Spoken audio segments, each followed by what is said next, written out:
Hi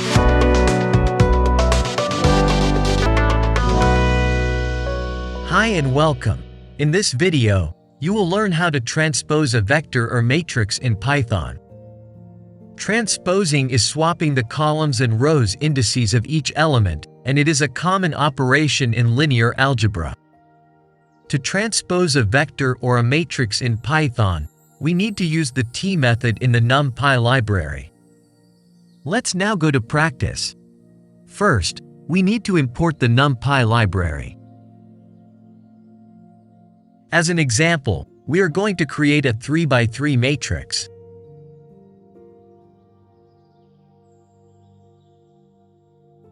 We can use the method T to transpose this matrix. We can also transpose a vector. When we transpose a row vector, it will be converted into a column vector or vice versa. Notice that a one-dimensional array in Python is just a collection of values. It cannot be considered a row or a column vector. Hence, it cannot be transposed.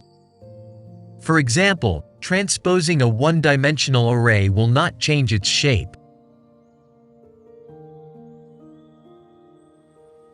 However, to create a row vector using NumPy, you need explicitly to tell Python that it is a row vector by using double brackets.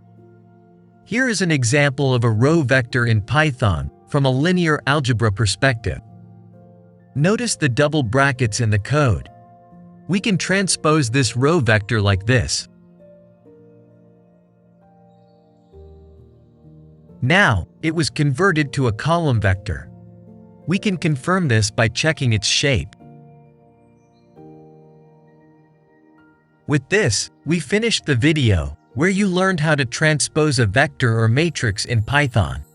If you liked this video, make sure to subscribe for more. Thanks for watching, and I hope that was helpful.